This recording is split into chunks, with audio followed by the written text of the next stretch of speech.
All right. All right, let's get started. Thank you for attending this meeting. The whole purpose of this meeting is to, again, provide some information regarding our phase 2 reopening plan.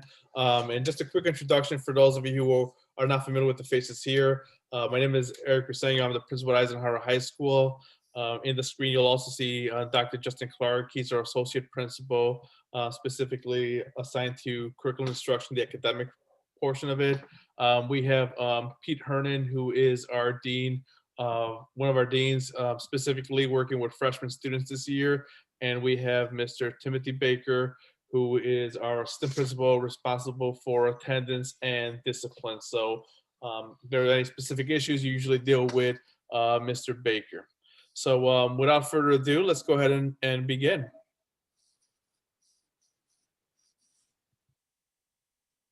So today I'm going to cover a couple of things. First of all, we're just going to do a brief overview of the 2018 reopening plan. Our phase 2 specifically, phase 2 is when we're in this blended model where our students are split into two different groups, group A and group B. And the blended model basically means where they come to school in person on some days and then remote days on other days. And I'll explain that further on in the presentation. We'll talk about phase 2 again. We'll talk about specifically what we've done at Eisenhower in terms of maintenance operations to keep your children safe. And we'll also discuss some safety procedures and some guidelines, some expectations we have for all students.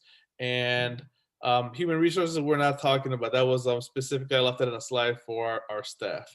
And just again, talking about enforcement expectations. If you have any questions at any time, I know the audience is pretty light today. Feel free to raise your hand. I will stop and I will answer any questions you have live, okay? And you should have a function that you see in your screen, a Q&A section. If you just don't want to speak, you can just go ahead and type it in the Q&A and we will answer the questions live, okay? So phase 2 reopening. So phase 2 technically begins October 19th, and that is for all our students. And their goal is to remain in phase 2 for the foreseeable future until we can go back to live instruction on a regular basis. That seems a little bit far away at this point. Right now, our goal is to go into a successful hybrid model, and we will definitely be keeping an eye on a week-to-week basis. But on October 19th, what we're going to see is students are going to report to Eisenhower High School. Specifically, if you're a sophomore, junior, and senior, you'll be reporting to Eisenhower High School on October 19th, following your hybrid schedule. So if you're Group A, you're going to be following Group A days. If you're Group B, you're going to be following Group B days. So basically what the hybrid model means, as it's stated in the first bullet point, 50% of students will report to school on Monday and Thursday, and the remaining 50% of students will report on Thursdays and Fridays based on their last name. So that information has already been sent out to parents. You will see that in Skyward. Students already split into the A or B model.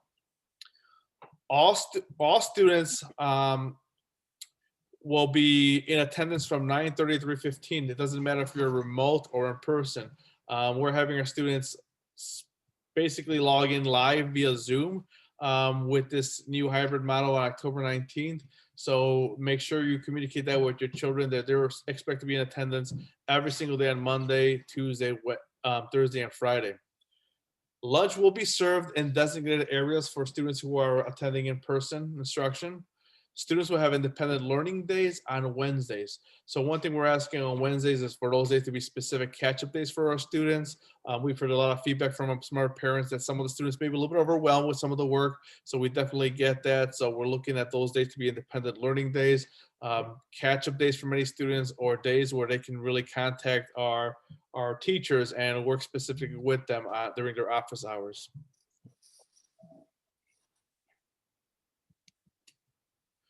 Freshman days, if you're a freshman or if you're a parent of a freshman, freshmen begin October 15th and 16th. So this is this Thursday, October 15th and 16th. Only freshmen will report on these 2 days. And again, the A students are reporting on the 15th, and students who are listed in the B category are reporting on the 16th. And basically, we're going to walk students through the entirety of their schedule.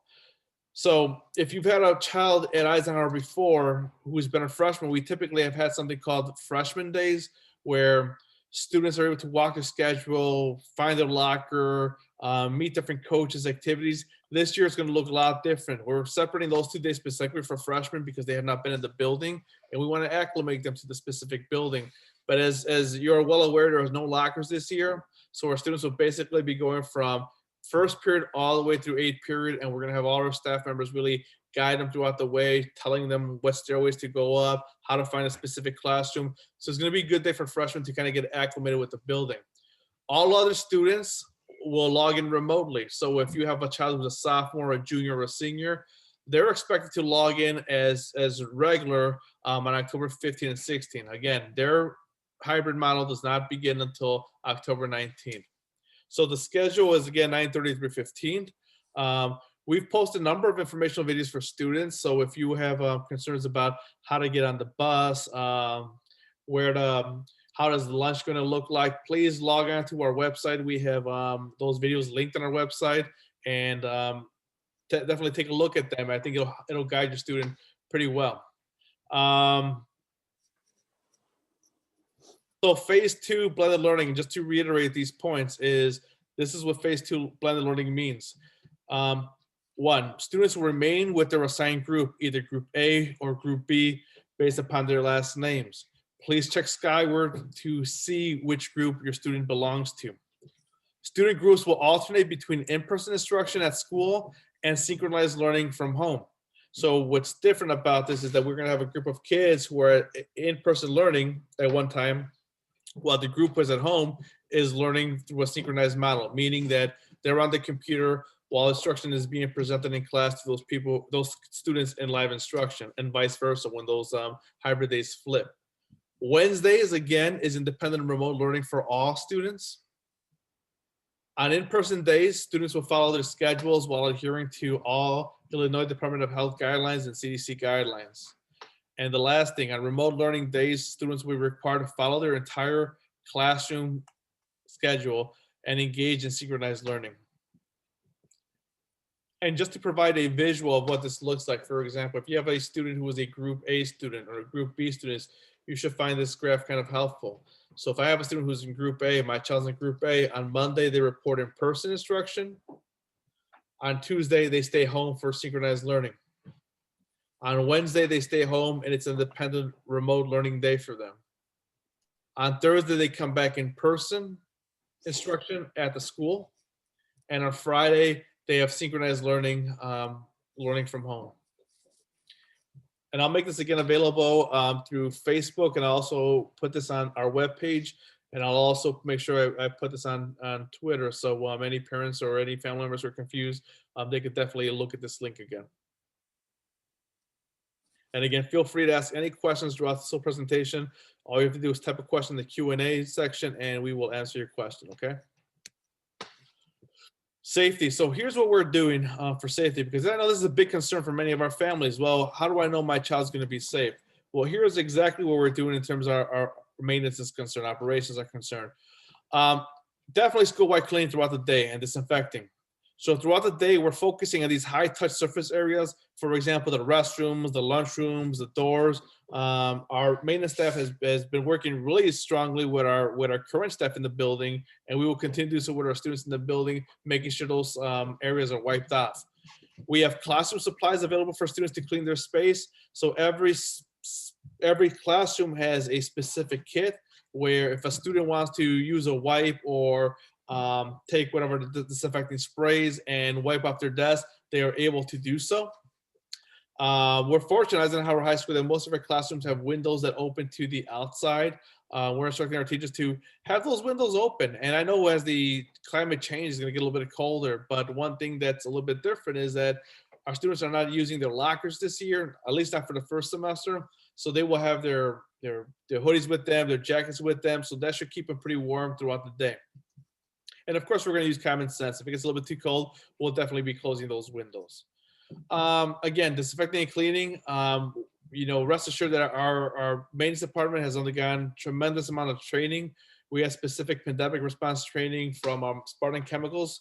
So our staff is really well equipped and understands how to really disinfect these areas, specifically in the pandemic. We have iWave inhalers, iWave products that are placed in our air handlers. And what those are basically, they work as specific filters that, we've been able to use some of our funds from the CARES grant to provide that for our building. We have available supplies, as I said before, spray bottles, microfiber filters, wipes. We had a really good supply of it, so we're in good shape with that. And our maintenance, we're really adjusting their hours because we have kind of two shifts. We have a maintenance crew that's here during the day when students are present. And we also have a crew that actually works at night that really gets in there after the students are gone and is able to clean a little bit more thoroughly. So we're adjusting those specific hours so we can have more presence in the building while the students are here and really clean those specific areas. We're fortunate enough in our district to have these really magnificent sprayers that really disinfect these specific areas. Like the Atmos Clean unit is one of those specific areas or units where we can put in a classroom and within minutes it disinfects the whole specific room. So we were really fortunate to get our hands on that, and every one of our buildings, our Shepherd, Richards, Delta Summit, have these units also. So we're in a really good place with that. So what else are we doing in terms of safety? Well, here's a couple things we are doing in terms of students are concerned. We have limitations on the number of students in larger areas. So you won't see more than 50 students gathering in a specific area. The AB schedule, the reason we have an AB schedule is, again, to ensure there's a balance in the classroom. So no classroom is going to go over the 16 students in a classroom. And the reason we said 16, because we could comfortably fit 16 students in a classroom and social distance them 6 feet apart. So some classes may be a little bit less, but of course we've already balanced the specific schedules according to the AB slots that we have. All our students are expected to sit in assigned seats. This may be a little bit difficult for high school students. Sometimes in classrooms, they don't have assigned seats, but sometimes they do. We've asked all teachers and we're asking all students to have assigned seats in every single classroom. And again, the purpose of this is to help us with contact tracing. Some classes, of course, may be relocated. And again, this is based on using larger spaces. And also, if we feel there's a case or there's a reported case where a student walked in the building, wasn't feeling well, we send them home, and then we realize that the student informed us that they tested positive for COVID. Those are when we will relocate a space. So as soon as we know a situation, we're clearing that specific space out and doing a deep cleaning there, and no one else is using it for 24 hours. We've removed non-essential furniture just to make those spaces bigger in the classroom. If we have students who visit the social works per se, there's some plexiglass barriers where students can work more one-on-one or in a more closer setting with their social worker or counselor. We also have created these teacher boxes where we've outlined a box where we're expecting our teachers to stay. And the reason for that is because we want to limit the movement from teacher to student, from student to student. So we've created these boxes to, of course, designate what those 6 feet are. So one thing we'll be communicating with students is what the purpose of the box is. Again, is to maintain 6 feet social distancing and also to kind of preserve that area. We feel that if we maintain our mask protocol and our 6 feet distance, we should be in pretty good shape moving forward. And if your child forgets a mask, we will definitely be providing them with a mask for their use. We have disposable masks available. We just want to make sure that doesn't become a pattern. Now, some questions have been raised about what about some classes, like for example, keyboarding or a foods class where they have to share some of the material. We've eliminated sharing of materials when possible. There are still going to be some of those courses, for example, keyboarding, where students have to use the keyboard. But we have some alternatives. For example, we have covers for the keyboards where the students can take those off, wipe those off, of course, disinfect them. So I think we have a pretty good plan with some of those things. And of course, we're in some of these classes, for example, foods will have gloves available for students if they want to use gloves and are fearful of using the same material as their classmate. We're going to monitor student movements. Washroom, we're going to document who's going to the washroom. We're trying to limit the number of students in the washroom also. It should be possible with the less amount of, with 50% of the students coming in the building, we should be able to monitor this pretty well. Field trips, assemblies, in-person school events have been canceled. Our passes to our counselors, we're limiting those also. Social work, of course, if there's an emergency, we're gonna have to work with the child, but we figure that days are so limited that we want their child, when they're here in the building, to be in the classroom in instructional time. And if we have to work with this child on a specific day, we would rather do it in those remote learning days rather than the days where they're in present in the building. Our nurse's office, if students are not feeling well, we have protocols. Again, that's one of the videos we have shared already. We're going to really manage the way students go through our nurse because we really want to separate the students who are, let's say, have to take medication every single day versus the child who may share that they have some symptoms that may be COVID related. So we really want to separate those two types of students. So if your child is experiencing symptoms that are COVID related, we're going to send them to a quarantine room until we can figure out specifically what's going on with that child. If your child, let's say has a paper cut and needs a Band-Aid, that's going to be a whole different process. So rest assured that we have two different groups of students that we're working with, and we will be separating those. One thing we will be asking our parents is to pick them up within the hour, only because we need to make sure that we move our students quickly and we disinfect those specific areas. We will not be having lockers, and again, it's to avoid congregation. It's also to avoid the touching of the lockers. And for students with lunch, I mean, we do service a lot of students who rely on us for lunch, so we are planning on serving them lunch. It's going to be grab and go lunches. It's not going to be like your traditional lunch where they had sometimes the hot cafeteria food. There's going to be 4 different locations. We're separating our students to cafeteria, the PAC, auxiliary gym, and the LRC, because we want to minimize the kids who are in the specific areas. And again, it's going to be grab and go lunches. We're asking our students to eat in the cafeteria and not take anything in the classroom, because we're not allowing any food outside of the specific designated areas. Also, we're not allowing any food to be delivered. So let's say a child forgets to bring their lunch and they don't like the grab and go lunch. We're not allowing that transmission to come back and forth from the outside. Vending machines, we've turned those off. They will not have access to those. And for students concerned about washing their hands, we have those areas in our building, throughout the building, where they can sanitize their specific hands. And the water fountains have been shut off also, again, to avoid that touching of the surface area. But what is available for the water fountains, if they bring their own water bottle, we have a function in some of the water fountains where they can put their water bottle and it fills their water bottle up with water. So phase 2, what are our expectations for students and parents? Well, here's what they are. One thing we're asking our students to do, and they must do this, they must self-certify in Skyward. If you have the Skyward app, students have those already on their iPads. They must self-certify before getting on the bus. Once they self-certify, they will show the bus driver that they self-certified, and they get a check mark that says they're ready to go. Upon arriving to school, after they get off the bus, or if they're a walker before getting to the building, they must show us that self-certification icon again. So if they self-certify through Skyward, let them know they're going to come in the building and they're going to show us again that they self-certified. So there's 2 steps: before the bus and before the building. Or if they're a walker, just before the building. When students walk in, they also can expect to have random screening. So we're going to screen kids randomly, temperature checks, just of course to take a pulse of where the students are at this point. All students must wear masks at all times.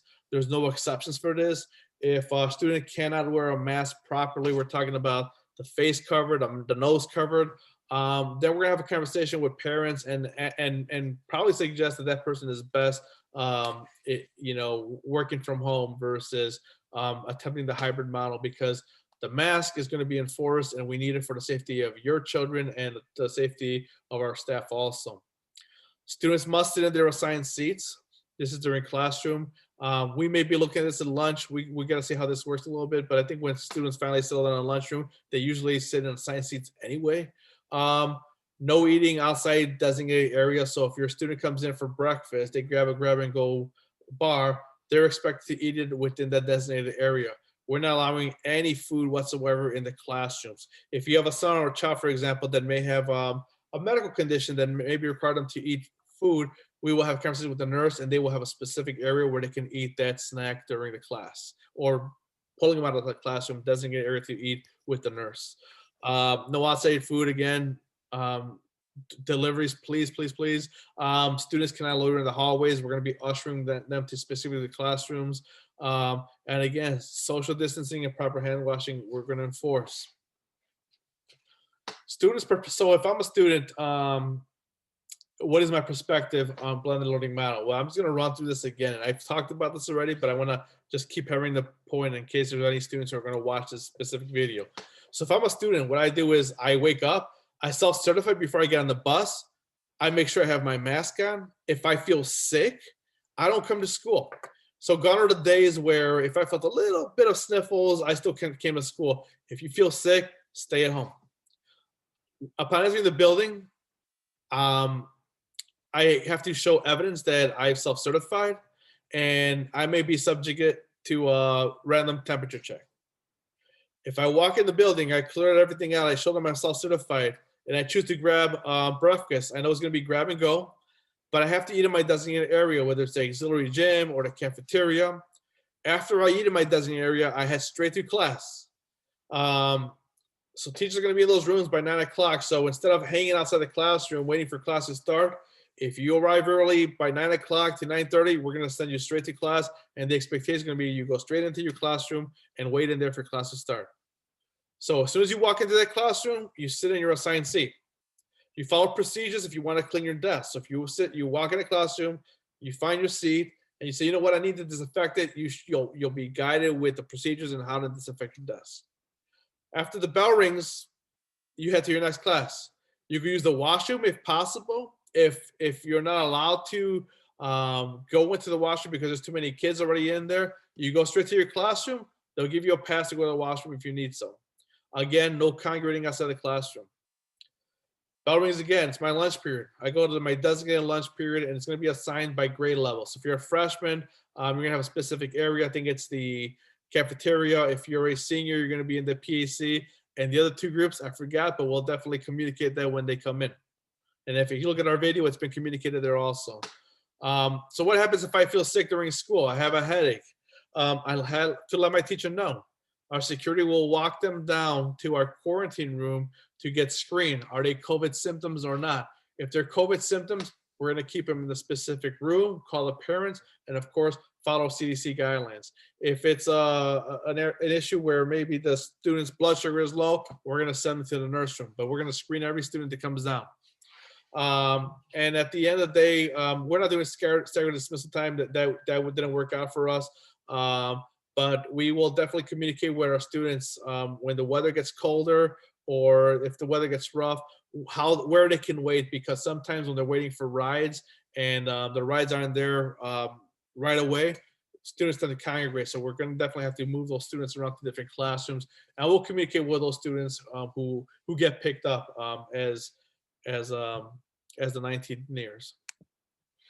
So again, questions that we have a lot of concerns from our parents, staff members. What happens if a student refuses to wear a mask? We're going to communicate and we're going to document. That's one thing we're going to do. And as any teenager, we'll work with any teenager. One thing we will not have a lot of tolerance for is just flat out refusal. And I think all of us who have worn masks for a extended period of times, sometimes there are lapses that occur, or sometimes the students, for example, who come in the building after going from the first floor to the third floor, get winded because going up the stairs takes a lot of energy, and you see them pull their mask down a little bit. We're saying you've got to keep that mask on. And I think what happens with students and with any human is they're going to learn how to wear that mask. They're going to learn what's acceptable, what's not acceptable. And it's just getting accustomed to wearing a mask for a number of hours a day. So we're going to work with your child, and we're going to work with all the students. But one thing we will not tolerate is just flat out refusal, because we have an option for that, and that's a remote environment. Social distancing, we're going to enforce it. We're going to push the students to social distance.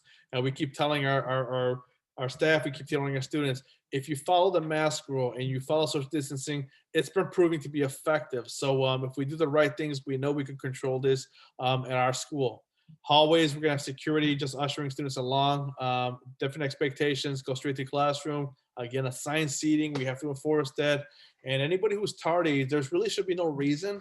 So we're gonna have definite communication with students is when we have half the students in the building, we have plenty of time. 5 minutes should be more, an eternal time to go to classroom. So we'll definitely be having conversations with students and also parents with any issues with tardies. Um, and a couple more slides. We get asked a lot of questions like, well, what happens when a student has COVID? And really what I could tell you with this specific area is that there's sometimes a perception out there that we may not be communicating all the information, but if we're looking at the guidelines that the Illinois Department of Health has given us, for example, we're communicating with families and students who have been exposed. So that's why we have assigned seating. That's why we have all these procedures in place from, because if I have, for example, Tim Baker who tested positive, and I know very well based on my seating chart and based on the protocols we're following that he was by Pete Hernon, our responsibility has to be to Pete Hernon because we're also balancing very privacy laws. Now, we're not communicating with the whole community, the whole school. We're communicating with those families who are directly affected. So please rest assured that if you are one of those families directly impacted, we will be communicating this. And we've had some cases where we had a student early in summer during football that tested positive. We communicated with those individuals around. So we have some examples where we do communicate. And if you have any concerns, please reach out to us. I'd rather you reach out to us and we explain the process to you versus you thinking that, we're not sharing enough information. So please reach out to us. But our guidelines are very, I would say they're very simple and very strict at the same time. Our students have come up to us letting us know that, they were at a family member's house the other day and the family member tested positive. What should we do? So our Department of Health is telling us exactly what to do in every specific cases. We have a contact tracing team that's part of that's contact tracing team from the district and each specific building. So we're really prepared for this, and we will definitely be ensuring that students are safe. In the case that there's an outbreak in the school, that's when we'll be communicating to all our families. But at the same time, there's an outbreak in the school, there's a good potential that we'll be shutting down and going remote also. So rest assured that we're looking at every specific case and we will be communicating this with you. And if you have any other questions on the procedures, please call, email us. We will definitely walk you through individually what those procedures are. But just to give you a quick glance, I mean, this is something that, for example, we follow. This is shared by, created with in conjunction with Illinois Department of Health, shared with schools, and this is kind of for parents that's kind of going to come out pretty soon. Is when do I keep my child home? Because that seems to be kind of a struggle we're having sometimes with the adults. I can imagine the children is sometimes we're conditioned when we have a little, sore throat or a little bit of sniffles to just go carry on as usual. It's not a big deal. What we're telling our families right now, we're telling our staff is that it is a big deal.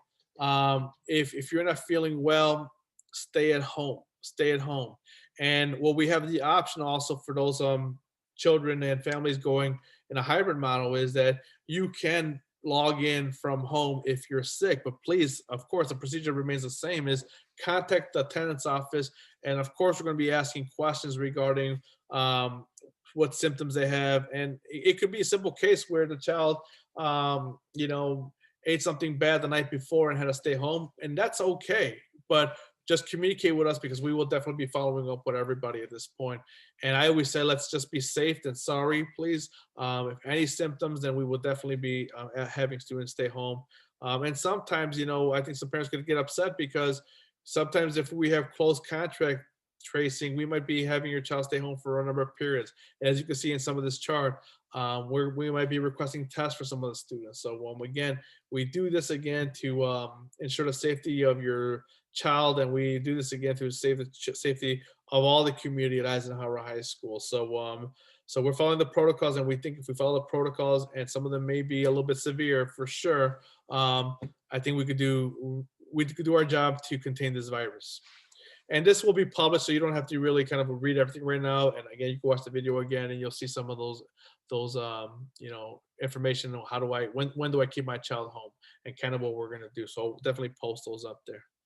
And having said that, there's also been some questions from some parents about remote learning option. Is it too late to go remote only? It's not too late. Well, what I'm saying is that if you are still hesitant about going to the remote only option, I would definitely encourage you to make this decision pretty soon. But you could still contact our attendance office and request to go remote learning, but please give your child's name, their ID number, and that you're requesting go remote only. However, once you make that commitment, we have to honor that commitment to the rest of the semester. So if you decide, let's say 3 weeks later, I want to go back hybrid, we're going to say no, only because our balance is such that it's so balanced right now in the building where we can ensure that we could separate the kids 6 feet at this point. So we don't want to change those procedures. If we start saying yes to families coming back in a hybrid model, we cannot guarantee that we'll be able to safely separate kids 6 feet apart. So that's what we're saying. If you commit to remote, please commit to remote for the whole semester. So again, contact the attendance office if that's something you are interested in.